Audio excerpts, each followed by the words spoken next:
and welcome to the Pragmatic Product Chat Series, where we tackle the biggest challenges facing today's product management, product marketing, and other market and data-driven professionals with some of the best minds in the industry. I'm Rebecca Kalogeris for Pragmatic Institute and your host for this episode. Today, I'm extremely excited to have on a new guest, Phil Hornby. He is a seasoned product leader, coach, technologist, over 20 years of experience. And his mission is to really help product leaders think clearly, make strong decisions, and take powerful actions for high impact outcomes.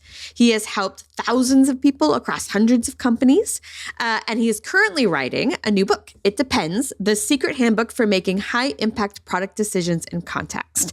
And I'm very excited because he's actually here today to give us a little bit of a sneak peek as to what's going into the book and what his thinking is behind that. So welcome, Phil.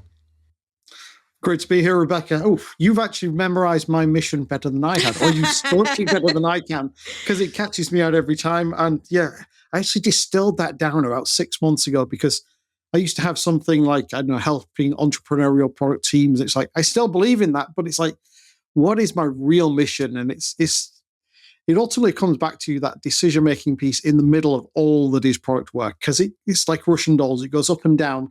Like, you make decisions about your strategy, you make decisions about your roadmap, you make decisions about everything. And so I realized how bad most decisions really are, and how really it's because we don't know how to make them. So I thought I'm going to spend some time figuring that out. And I'm still figuring it out. Right. Well, and it's interesting because when we first talked, you really helped me see that, like, that is fundamentally our job as product leaders, is to make decisions and to make good, informed decisions at scale as quickly as possible.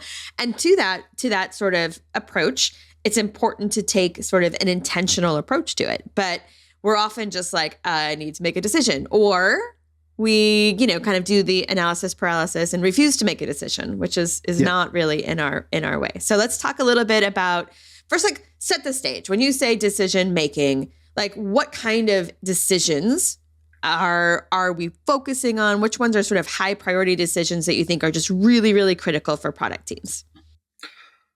So I've made this kind of conscious choice to not make it about decisions made by product managers, because there is a little bit of a bias, I think, in our industry that product managers are the only people who make decisions. Wait, we're not? We don't get to decide everything, Phil? This is very, very disappointing news. Albeit true. We're part of a team. Yeah, it's a 100%. Team sport, right? It is very much. Product work is a team sport. And we all play different, if we're thinking about it in a sports analogy, we all play different positions in that sport, that team, which means we're all making decisions about different parts of the game. Like, if a product manager is deciding about the UX, why is the designer not deciding there? If a product manager is deciding about the technical implementation design, why is an engineer not deciding there?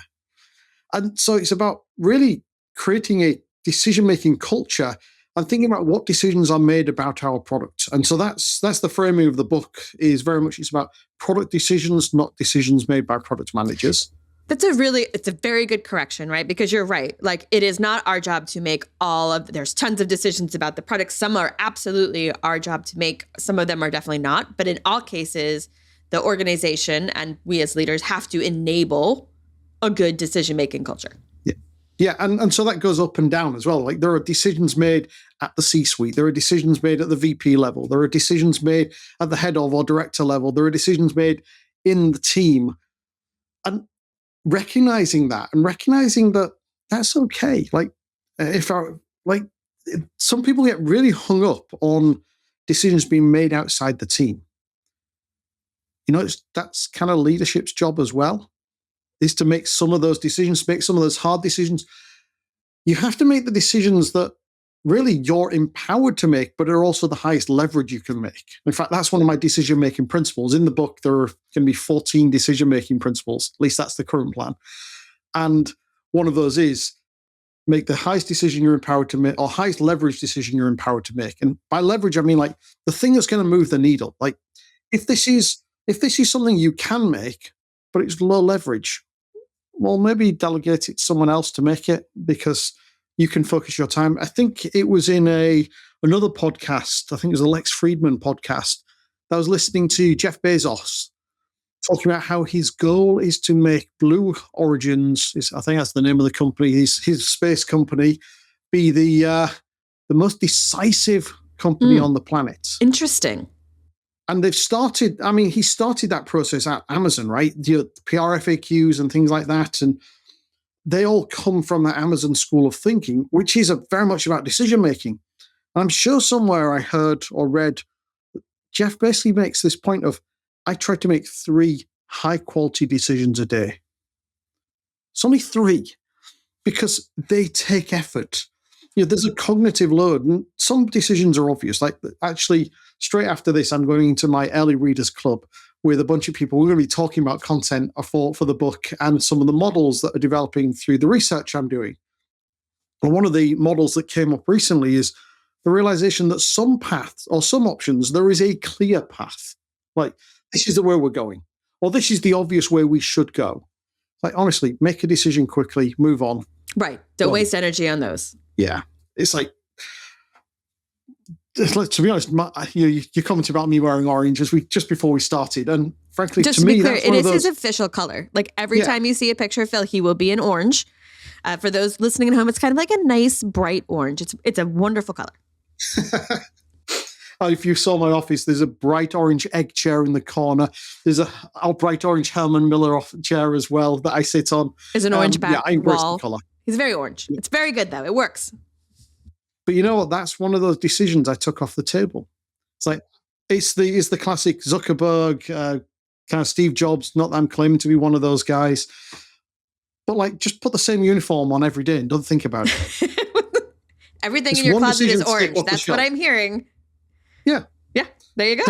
Take a decision off the shelf. Take that decision fatigue away so I can focus on the ones that can have the highest impact, the ones that matter. And that's something that product people have to do. They have to realize that not every decision matters. Some things matter to somebody else, and maybe we need to pass them that direction. But in that empowerment versus leverage model, it's about saying, well, here's the sweet spot that we should be making. But there's some that we're not empowered to make, and that's okay. Yeah. Product teams are not free to do what the heck they want. They are empowered, but empowered means to solve certain problems with a mission, in a context, in constraints that comes from management, comes from leadership. That's okay. And so there are some times when you're going to have to pass it up the tree and say, I can't make this call. I need your input. So that's simple, but don't just do that as well. Pass it up and say, I recommend we do X because of Y. And 9 times out of 10, actually, the decision will come back exactly the way you wanted it because they haven't got a better idea anyway, and you've justified the course of action. But even if you're not empowered, you can actually take a lot of control and drive the decision you want or that you believe is the right course of action. And that actually sometimes has the act of stretching your zone of empowerment as well. So you can actually gain more empowerment through it. On the other hand, if it's too low leverage, delegate it down, pass it to somebody else, but provide the context. What's going on? What are the constraints? Why should we be doing this? The same with leadership. If the CTO or CPO or CEO is deciding which features to put in the product, is that the best use of their time? Probably not. But communicating the context, what's going on in the market, what they understand about the business, absolutely does. And there's kind of an overlay on that. You can think about how much information they have. Like the C-suite might know there's an acquisition going on. And so sometimes they might push a feature through, like integrate with this API. And you're looking at it as the product manager that's saying that makes no sense. When you look at it from the angle of the C-suite, where they're thinking of partnership or an acquisition related to that company, it makes 100% of sense. And so sometimes there's what information don't I have or can't I have that also plays into it, that affects sometimes where it pushes you down making a lower leverage decision, or for example, as well. That makes, okay. So the first thing is to understand like what decisions you should make. right? So that's like, which ones are in your area, which ones aren't, which ones are you empowered to make, which ones are like so obvious, just don't even waste any energy on it, right? And which ones aren't all that important. So like you're figuring out, okay, I'm going to get away all this noise, and then I'm going to really focus on these high leverage decisions to make. Was that reflecting back? Great. Yeah. That's a great summary. And then we could also add on the Amazon one-way and two-way door concept of some decisions can be walked back. We can make a decision. We can go through the door, literally or metaphorically. We can look around and say, this was the wrong choice. Let's go back and change it again. If that is that type of kind, typically, again, make it quickly. Right. How high stakes it is, right? Yeah, it's kind of how reversible, in fact, I would say. Like an acquisition is relatively high stakes and pretty irreversible. Yeah. Deciding what sandwich you want for lunch. Well, if you kind of take a bite of that Reuben and you don't enjoy it, you can go and still have a club. It's not the end of the world. It costs you a few dollars. There is a low cost. Yeah. Now, the one-way door implies that there's almost a zero cost. I think there's always a cost. In fact, there's the two-way door, I should say. The one-way door is like the irreversible. Now, I think most one-way doors are actually reversible. You just have to work harder. Maybe you need a sledgehammer to open that door. Yeah. And I think there are actually some doors in the middle as well. Like you might find that there's a sticky door. Like you think that you can go through it, but it's a bit hard. Like you've got to work harder. You've got to persuade a lot more people to let you take that choice. Or you might find that there's a locked door. You think it's an option, you get there and it just will not open. It's not option. Or maybe you thought it was a two-way door. You went through, you thought you could turn around. You turn around, it's like, the world has changed. I can't take that new choice anymore. I can't go back anymore. So you do need to put a bit of caution. My favorite new door that I've invented is the wet paint door. You will all remember the person who made a decision last year that played out really well or really badly. It left a mark on them. That's the wet paint door. You touched the wet paint, you got left with a mark, and that kind of carries forward with you. It's not quite as simple as, well, we went forwards and it was great, and or it was bad.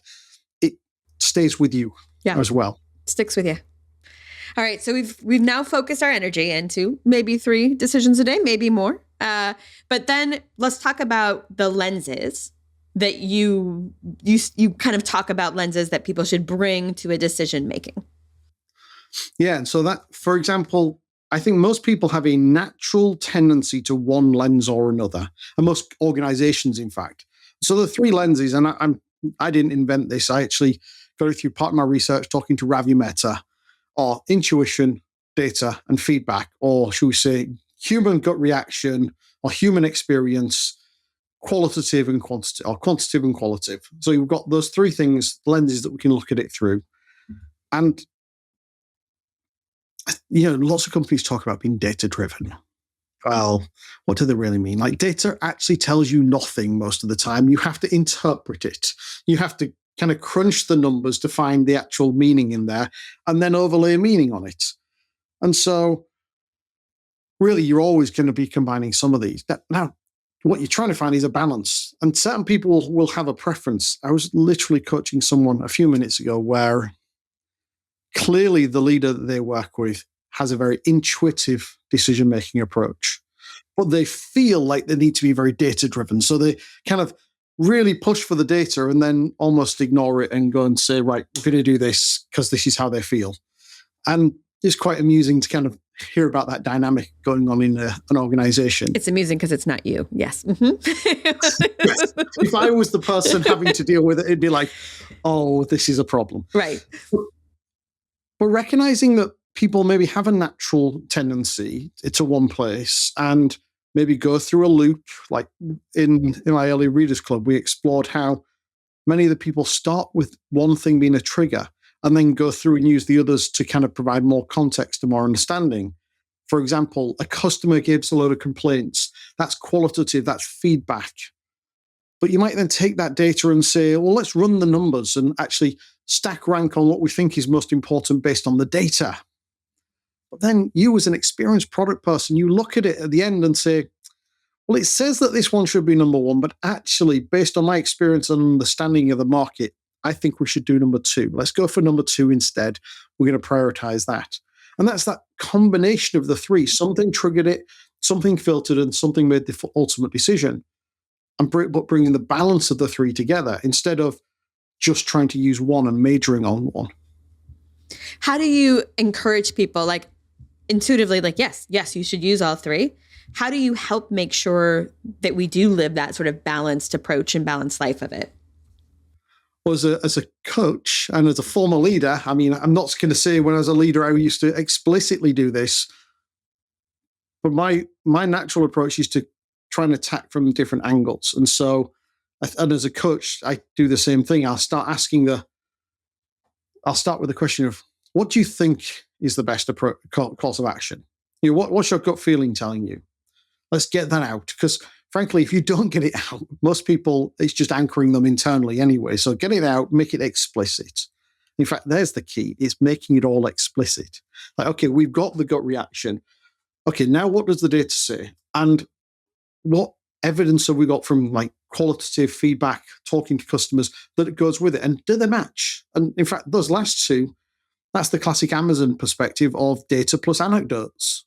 Again, we're going back to the Bezos models. Like they've done a lot of work in the space, but I think the intuition part isn't played out in what's talked about. At least I think it happens in the room, but it's maybe not talked about in the same way. But if we bring those two together, and I remember a quote again of like, if the data and the anecdotes don't match, we're going to trust the anecdotes because we probably don't understand the data enough. We're not interpreting it. We don't have enough data or the right data. So we're trying to see, how do we get a consistent viewpoint from these different things? How do we kind of pull them together without boiling the ocean as well? Like we don't want to spend hours, days, weeks, months, unless it's super consequential. Like acquiring a company, M&A, we might spend quite a long time on that. If we're talking about spending 10 grand on, I don't know, integrating a particular component into our product, well, if we spend 100 grand doing the analysis, which it doesn't take very long to do, we probably should have just built it. Yeah. I would think too that like sharing your so there's making a decision, and then there's like talking about it, getting people on board, getting others to back not back, because if it's your decision to make, but you know what I mean, bought in to the decision. Yeah. And I would think talking about all three lenses to some degree also helps with that. I think so, because it allows you to appeal to the different natural tendencies of each of those individuals in that diverse group of people who have a preference like, oh, I gravitate towards intuition. Then naturally, I'm quite an intuitive decision maker.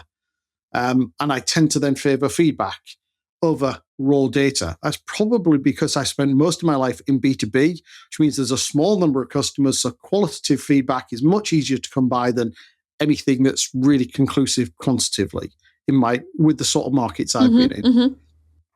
So I have a preference there and a tendency to go to those two data sources. But on the other hand, someone who's in B2C, much more likely to go to the data. So much data. And trying to bring the human side as a secondary layer. And that's not a problem, but like knowing that you've got that bias and being able to, and that the people in your team have those biases so you can communicate it and get them on board. But you actually said something really interesting as well. You said making a decision and then socializing it. I'd flip that around. Yeah, fair. It's like, when I fundamentally kind of pull back on decision making, I get to three key stages. There's getting to the decision, there's making the decision, and there's implementing the decision. And all three of those are equally important for actually having a successful decision.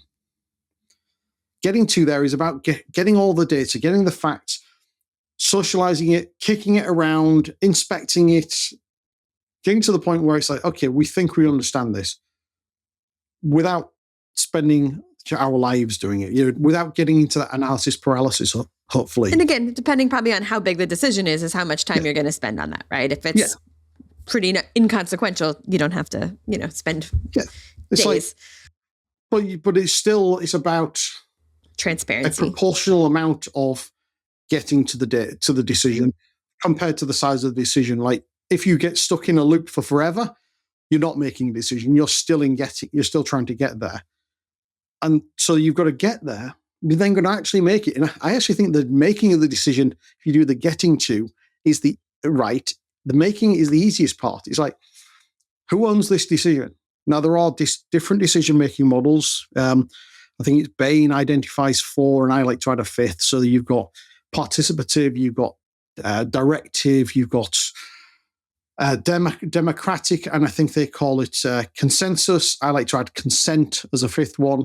So consent is nobody's objecting. Consensus is everyone's agreeing. Democracy is where we vote. We've obviously all been through a bit of that recently. And directive is the authoritarian making a choice. Whereas participative is generally the one I favor in pretty much all product work. At least anything consequential, which basically means the person who's best equipped to make that decision is the one who makes it, but they listen to the other people. They listen to the different cases. They listen to all the different perspectives. And because that's important to help get everyone's buy-in and allow for another decision-making principle, perhaps, of disagree and commit. It's a classic one of like, okay, we've had the debate. We've made a decision. We are now all going to get on the bus and take this forwards and stop arguing about it and implement it as a team consistently in agreement. But there comes the third stage. Yeah. It's the implementation. It's not just decisions made and everything is done. Oh, wouldn't that be lovely? Like a genie wish. And we made the decision and poof, it's happened. No. Indeed. And in fact, most of the books I read, that's literally how it seems to play out. It's like, then the magic happens. And we decide, okay, how did we get there and how do we decide? And then what do we do with it? And so you've got that need to worry about implementation. Bruce McCarthy tells a story that I love on this particular one, where he talks about a C-suite team that he helped get to some OKRs. He got them to 4. 4 was probably too many, but never mind. They got to 4. They agreed on 4. And then the CTO left the room and wrote all 4 on a whiteboard in front of his team, and then crossed 2 of them out and said, we're just going to ignore those 2. It's like, so really what we're saying is the decision was those 2 that are left, not the total 4. That was the reality of that decision. And because that was the boots on the ground, the real direction, the real action that was going to be taken. And so that's why implementation and kind of that making sure everyone is on board, is going to follow through on it, is just as important as what happens in the room, inverted commas, when the decision is made versus you're getting there as well. Like hopefully through getting them there in the right way, you are helping everyone be aligned. Then when the decision is made, even if there's a bit of dissent, like we don't have to have everyone agreeing. I know that's maybe controversial again in some teams, like they've been taught, we've got to get everyone on the same page, everyone agreeing. Those are not the same thing. The same page means we're going to deal with it even if we disagree. Yep. And in fact, typically if you try and get to consensus, you end up with the lowest common denominator. Like you take all the sharp pointy edges off, great. They're usually the things that help you differentiate and stand out, as opposed to getting to the thing that everyone is prepared to accept. It's okay. It's not upsetting any particular constituency. And so actually not getting to consensus might be the right thing, but getting to the point where everyone says, I understand why we would do that. Even if I don't agree with it up front, I will get on board and I will live with it. And I'll take it forwards. Yeah. And I mean, that's the important place to go. And as you said, the more I've socialized this along the way, the less of a switch, less of a break there is in this process. It's like, no, you've come along. You may not have been your choice, but you get why it's there. And now we're going to focus on implementation. Yeah. I mean, and sometimes as the leader, even it won't be your choice. It'll be your team's choice. Like there's been many times where I've given the decision to my team, even though technically it was my decision. But it's like, I wanted to empower them. I wanted to put them in the position to make that decision because it was going to be more consequentially impactful to them than it was to me. And then I just represented it as my decision when it came to taking it to the rest of the leadership team, because ultimately I was the representative of that team in that room. Yeah. I mean, you made the decision to let them make the decision. So it is therefore your decision. Yeah. Very meta, right? Right? I know. We decided. You know, we talked about the lens a few minutes ago, though. And in a coaching session earlier today, I realized that maybe there's a fourth lens that isn't going to be popular, but might need to be considered. What's that? Politics. Oh. With a little p, company politics. Yeah. Like sometimes we make a decision just because we want to curry favor with somebody else in the organization. Like, let's go and build some bridges with the CRO. Does the data support it 100%? Not really. Does the feedback support it 100%? Not really. But is it an acceptable choice and it will buy us other things? We might make decisions for those reasons. I mean, I suppose in that same vein, there is a feasibility. Is it right? I can make the decision, but is the CTO going to just cross it off? And so it doesn't matter. Or, right, do we have the reason? Like, there's other factors that come in when you think about the politics. But it's just, part of managing, I suppose. Yeah. I mean, another angle that we should look at in decision-making in product work, especially at the team level, are those classic four: feasibility, value, viability, and usability. Yeah. Like, we should be considering those associated risks. And that should be feeding into the decision that we're making. Like, I consider almost the output of that to be the qualitative and the quantitative data that we start to get in that. And the human part is our interpretation of all of those factors. So we're doing the discovery work. That's part of getting to the decision, in fact, in product work. And then we have to make a final choice. Nice. What else would you say about implementation? Because it's the decision doesn't matter if it doesn't happen. So one of the things about implementation can be that too often we end up actually debating the same thing 100 times. Like, next month, we'll come back to the same point and debate it again, because we make a decision here in this limited context that took us one direction. And then next month we come and, well, it's basically the same decision, but it's on a different part of the product, which leads to a lot of inconsistency and undermines our positioning and our trust with our customers, etc. So I'm a big fan of a concept that Martin Erickson calls product principles. And to me, that's about codifying big decisions into a simple, repeatable pattern that we can take and use time and again. So if we find ourselves in that scenario of making that choice again in a different context, it's like, we know how to decide on this because we've already made this decision. Let's use the standard rule. Like, if you look at the Agile Manifesto, it is full of of principles. It's like, we do this over this, or we prioritize this over this. Look at someone like eBay or Spotify. They've got a similar thing. eBay prioritizes the buyer.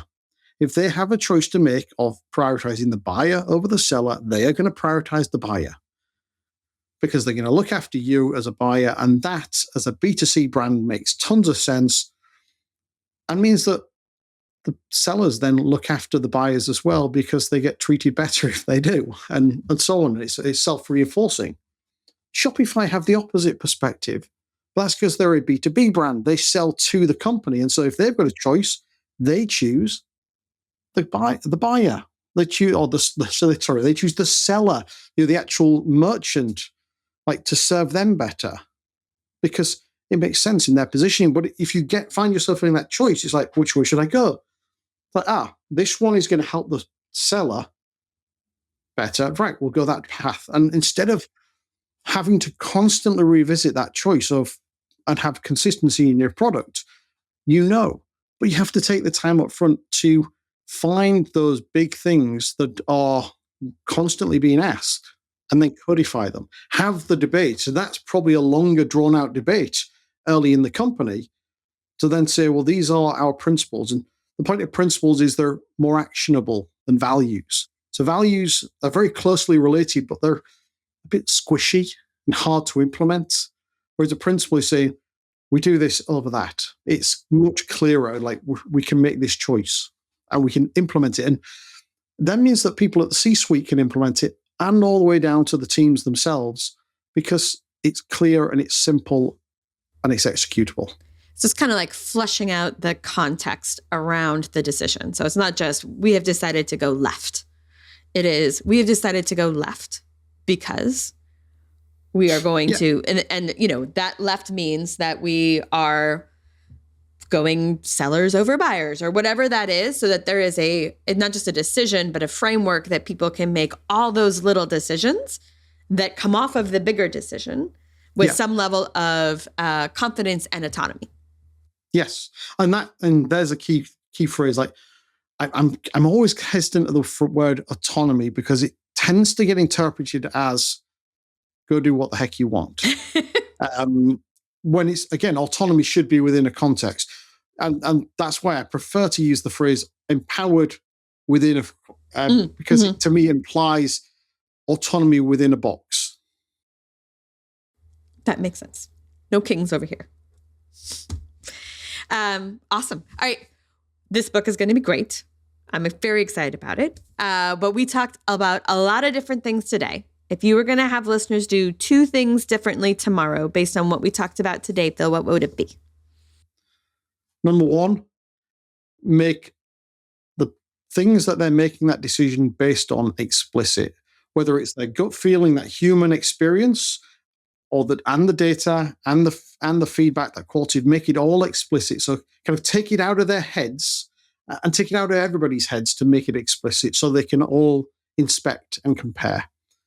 And recognize that it's okay that you're not allowed to make all the decisions or that you're not the right person to make all the decisions. Oh, that's even better, right? It's not just like you can't. It's like you really shouldn't. Yeah. There are other people who are better equipped to make certain decisions because of the information they have, and kind of get okay with that. Get okay with the fact that you're not going to decide everything, that sometimes you're going to have to pass it up the tree. Sometimes you're going to have to pass it down the tree. Sometimes you're going to have to pass it left and right. And actually, that'll lead to a much more fun team and more collaborative environment in general. So I think it usually leads to a win. Nice. All right. So if people want to follow along and know when the book is ready, where should we send them, Phil? They should go to theitdependsbook.com and there's a sign-up link there for a mailing list. Or if you're really interested, you can even join the Early Readers Club and come and help shape. We've got a call with the team from that today. I think there's about 150 people in the group. Oh, amazing. 5 to 10 people turn up a month when we talk about it. People get to see early drafts. I just got my latest design system with like my cover. Like I'm doing it all the wrong way around. I have a cover. I'm right at the start of writing the book. You got to get some excitement in there too, right? It's all good. For me, it's about helping find my motivation. And that's like, I'm going to take the first chapter I've written and render it into the actual design system to see, does this work? Does this flow as a book? Do kind of the chapters and the set chapter structures work? I'm doing a bit of design work.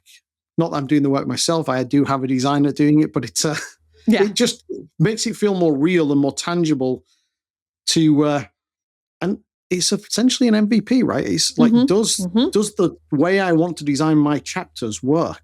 Yeah. Do people respond to it? Does it and do fit it before together? you write all the chapters and have to redo it. This is exactly how we are iterative and agile, right? Indeed. Excellent. All right. Well, the same way, like I'm doing the same with all the content. Like as I finish a chapter, it goes out to a platform where my early readers can all read and comment on it and tell me how bad certain things are, how good certain things are. This is crazy, Phil. What they like. Right? It's great. Awesome, Phil. Thank you so much for joining us. It was great hearing sort of your insights and your thinking about this decision. It's such an important part of product teams in general. So I really appreciate you coming on today. Absolute pleasure, Rebecca. Great to be here today. All right. That does it for today's episode. Thank you, everyone, for listening. And don't forget to join us next week when we tackle another great topic designed to help you elevate your product, your company, and your career.